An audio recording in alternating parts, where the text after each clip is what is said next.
नमस्कार, म प्रेमदोज गुरुङ, खोटाङ गुरुङ समाज युगीको अध्यक्ष।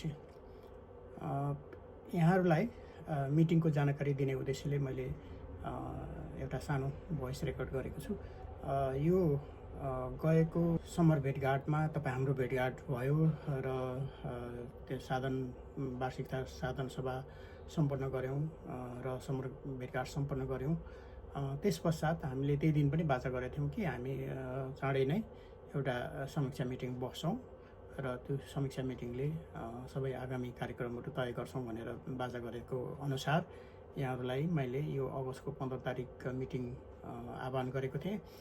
त्यसमा सङ्ख्या अति नै कम भएको कारणले गर्दाखेरि संरक्षक र पूर्व अध्यक्षसँग सल्लाह गरी अर्को सेप्टेम्बरको 6 तारिक आइतबार हामीले मिटिङ तय गरेको छौँ। त्यसको भेन्यू चाहिँ अलसटको माइतीघर रेस्टुरेन्टमा रहेको छ र विशेषतः यस मिटिङको मुख्य उद्देश्य भनेको समर भेटघाटको समीक्षा र आमा समूह गठनको लाई पूर्णता र के अरे गुरुङ वेशभूषालाई कसरी एकरूपता एकै खाले बनाउने भन्ने एउटा फाइनल डिसिजन गर्ने कुरा हो। अनि बाँकी कुराहरू आगामी वर्षको प्रोग्रामहरू हामीले खोटाङ गुरुङ समाज युगलाई कसरी अगाडि बढाउने भन्ने कुराहरू नै रहनेछ र यसमा विविध कुराहरूको छलफल गरौँ भन्ने उद्देश्यले मिटिङको लागि आह्वान गरिएको छ।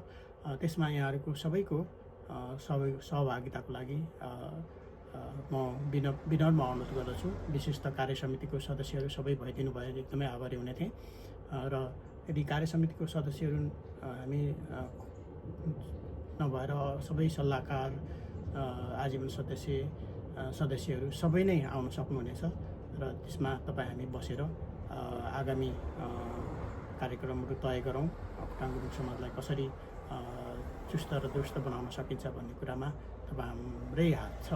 यसै कारणले गर्दाखेरि यहाँहरूलाई मेरो विनम्र अनुरोध, यहाँहरूको उपस्थिति अनिवार्य छ। को मेसेन्जर र भाइबरमा ग्रुप बनाएर राखेको छु। त्यो ग्रुपमा जो मिल्नुहुन्छ मिल्नेमा नाम लेखिदिनुहोस् र मिल्न सक्नु नहुनेले अपोलोजीमा नाम लेखेर सहयोग गरिदिनुहोस्। त्यसो गर्दाखेरि बन्दोबस्तीको तयारी गर्न एकदम सहज हुनेछ र सङ्ख्या कति हुने रहेछ भनेर हामीले त्यही किसिमको बन्दोबस्ती मिलाउने पर्ने हुन्छ। गरिदिनु हार्दिक अनुरोध गर्दछु र सेप्टेम्बरको 6 तारिक आइतबार 68मा भेटौँ। नमस्कार।